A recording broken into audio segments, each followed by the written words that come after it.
आप सभी को जय मसीह की स्ट्रॉन्ग टावर चैनल में आप सबों का स्वागत है। प्रियो, वचन में जाएं इससे पहले हम कुछ बातों को समझें कि जब प्रभु का आत्मा अपने लोगों में कार्य करता है तो क्या लोग चुप बैठेंगे या प्रभु के कार्य के लिए आगे बढ़ेंगे। वचन में जाने से पहले हम ये समझें कि जब प्रेरितों के काम उसका 7 अध्याय में क्या लिखा है, जब स्तिफनुस पर पथराव हुआ और उसके बाद 8वें अध्याय में अगर हम देखेंगे तो उन दिनों में यरूशलेम की कलीसिया पे बड़ा उपद्रव होने लगा। प्रेरितों को छोड़ के सब यहूदिया सामरिया देशों में तितर बितर हो गए, क्योंकि जो शाऊल था, पौलुस बन गया बाद में, वो कलीसिया को उजाड़ रहा था। घर में घुस घुस के औरत को, पुरुषों को घसीट घसीट के क्या करता था, मारता पीटता था, जेल में डाल देता था। और जो तितर बितर हुए थे वे सुसमाचार सुनाते हुए यहाँ वहाँ फिरने लगे और फिलिप्पुस सामरिया नगर में जाकर लोगों में मसीह का प्रचार करने लगा और सब चेलों के द्वारा बड़े बड़े कार्य होने लगे। अगर हम प्रेरितों के काम 8 अध्याय उसका 26 पद से देखेंगे तो फिलिप्पुस और कूश देश का जो पुरुष था उसके विषय में यहाँ लिखा हुआ है, जब प्रभु के एक स्वर्गदूत ने फिलिप्पुस से कहा, उठ और दक्षिण की ओर उस मार्ग पर जा जो यरूशलेम से गाजा को जाता है। वह उठकर चल दिया और देखो, कूश देश का एक मनुष्य आ रहा था जो खोजा और कूशियों की रानी कंदाके का मंत्री खजांची था और आराधना करने को यरूशलेम आया था। वो अपने रथ पे बैठा हुआ था और यशायाह भविष्यवक्ता की पुस्तक पढ़ता हुआ लौटा जा रहा था। तब आत्मा ने फिलिप्पुस से कहा, निकट जाकर इस रथ के साथ हो ले। 30 पद में क्या लिखा है, फिलिप्पुस उसकी ओर दौड़ा और उसे यशायाह भविष्यवक्ता की पुस्तक पढ़ते हुए सुना और पूछा, तू जो पढ़ रहा है उसे समझता भी है कि नहीं। तो वो क्या कहता है, जब तक कोई मुझे ना समझाए तो मैं इसे कैसे समझूं। प्रियो, यहाँ हमको समझना है कि वचन में क्या लिखा है। जब स्वर्गदूत ने उससे कहा तो वो चल दिया, लेकिन अगर उसे 30 पद में हम पढ़ेंगे तो फिलिप्पुस उसकी ओर दौड़ा। कब दौड़ा? जब आत्मा ने उससे बात किया। प्रियो, हमको ये समझना है कि जब प्रभु का आत्मा कार्य करता है तो हमें बैठना नहीं है। आगे हम कुछ और पदों को देखेंगे। अगर हम पहला राजा 17 अध्याय देखेंगे तो उसमें जो सारपत में अकाल पड़ने वाला था या पड़ेगा, इसलिए परमेश्वर के दास एलिया को परमेश्वर ने उस सारपत नगर में भेजा। 18 अध्याय में लिखा, एलिया और बाल के पुजारी। तो उस समय बहुत दिनों के बाद, पहले पद में लिखा है बहुत दिनों के बाद, 3रे वर्ष में यहोवा का ये वचन एलिया के पास पहुंचा, जाकर अपने आप को अहाब को दिखा और मैं भूमि पर मेंह बरसा दूंगा। तब एलिया अपने आप को अहाब को दिखाने गया। उस समय शोमरोन में अकाल भारी था। जब इजेबेल और अहाब ये लोग प्रभु के लोगों पर क्या करते थे, अत्याचार करते थे, और ये सब हरकतों की वजह से एलिया जब सारपत नगर पहुंच गया, पहला राजा 18 अध्याय उसका 41 पद में, फिर एलिया ने अहाब से कहा, उठकर खा पी, क्योंकि भारी वर्षा की सनसनाहट सुन पड़ती है। तब अहाब खाने पीने चला गया और एलिया करमेल की चोटी पर चढ़ गया और भूमि पे गिर के अपना मुंह घुटनों के बीच किया और उसने अपने सेवक से कहा, चढ़कर समुद्र की ओर दृष्टि कर और देख। तब उसने चढ़कर देखा और लौट कर आया, वो तो कुछ नहीं दिखता। एलिया ने कहा, ऐसे ही तू 7 बार कर। 7वीं बार उसने कहा, देख, समुद्र में से मनुष्य का हाथ का सा एक छोटा सा बादल उठ रहा है। एलिया ने कहा, अहाब के पास जाकर रथ जुतवा कर नीचे जा, कहीं ऐसा ना हो कि तू वर्षा के कारण रुक जाए।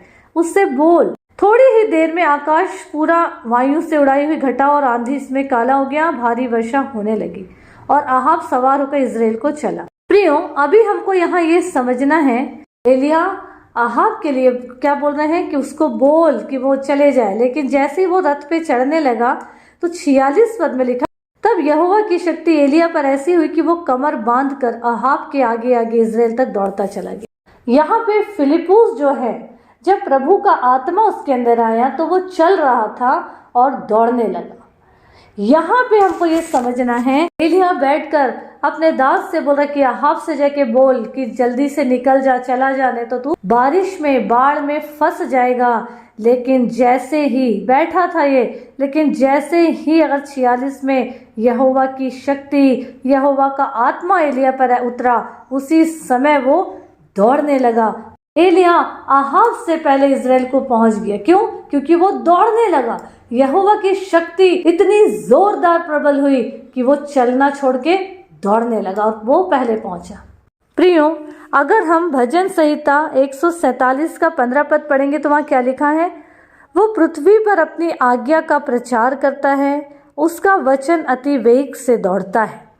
अब हमको ये समझना है, वो पूरी पृथ्वी पे परमेश्वर की निगाहें चलती है, दौड़ती है, देखती है कि कहीं तो मेरे लोग हों। पूरी पृथ्वी में उसकी आज्ञा का प्रचार हो रहा है, पूरी पृथ्वी में वो देख रहा है और उसका वचन अति वेग से दौड़ता है। यूहन्ना रचित सुसमाचार उसका 1 अध्याय 1 पद में लिखा है, आदि में वचन था, वचन परमेश्वर के साथ था और वचन ही परमेश्वर था। तो वचन क्या कह रहा है कि उसका वचन अति वेग से दौड़ता है।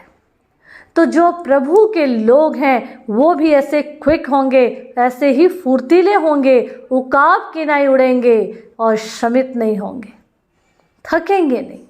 और अगर हम प्रभु के कार्य में आगे बढ़ते जाएंगे प्रियो, तो अगर हम इब्रानियों 12 अध्याय उसका 12 पद पढ़ेंगे तो वचन कहता है, इसलिए ढीले हाथों और निर्बल घुटनों को सीधे करो और अपने पाँव के लिए सीधे मार्ग बनाओ कि लंगड़ा भटक न जाए पर भला चंगा हो जाए। प्रियो, हमको ये समझना है कि जब प्रभु का आत्मा हमारे अंदर कार्य कर रहा है या करता है या प्रभु को हमारा प्रयोजन हो, मतलब जब प्रभु की बुलाहट हमारे जीवन में होती है तो हमारे जो सुस्तीपन है, हमारा जो एक तरीके से देखा जाए अलालपन है, जो हमारे शरीर को लेकर जो एक आलसीपन है, उन सब बातों को हमको अलग करना है और हमको सीधे मार्ग बनाना है, प्रभु के साथ आगे बढ़ना है और उसकी बुलाहट का सम्मान करना है। क्योंकि परमेश्वर ने जो हमें आज्ञा दिया है उसका सम्मान अगर हम करेंगे, अगर हम यूहन्ना रचित सुसमाचार 14 अध्याय उसका 15 पद पढ़ेंगे तो लिखा, यदि तुम मुझसे प्रेम रखते हो तो मेरी आज्ञाओं को मानोगे।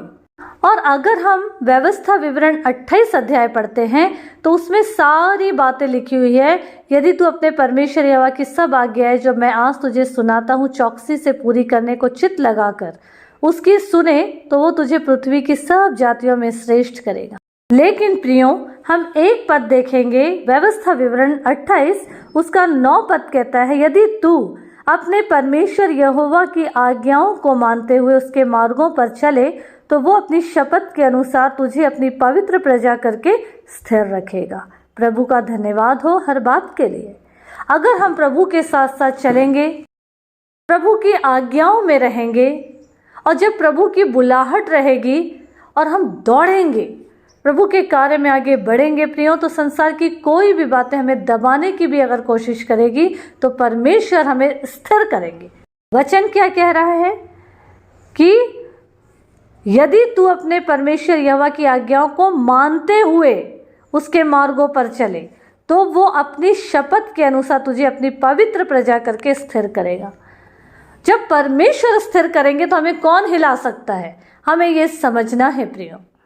दुनिया की कितनी भी दबाव आए, दुनियावी बातें हमें कितना भी खींचने की कोशिश करे, लेकिन जो प्रभु के हाथ में पड़ जाए, जो प्रभु जिसको स्थिर कर दे, प्रभु जिसको थाम ले, उसे कोई हिला या गिरा नहीं सकता है। प्रभु का धन्यवाद हो। इसलिए प्रियो, परमेश्वर के नज़दीक आए, परमेश्वर की बुलाहट पर गौर करें, उसकी आवाज़ को सुने, उसकी बुलाहट का सम्मान करें और प्रभु की आज्ञाओं में रहकर प्रभु के कार्य को फैलाएं प्रियो, ताकि उसका राज्य बढ़े और प्रभु की महिमा हो। प्रभु इस वचन के द्वारा हम सबों को बहुतायत की आशीष दे। आमीन आमीन।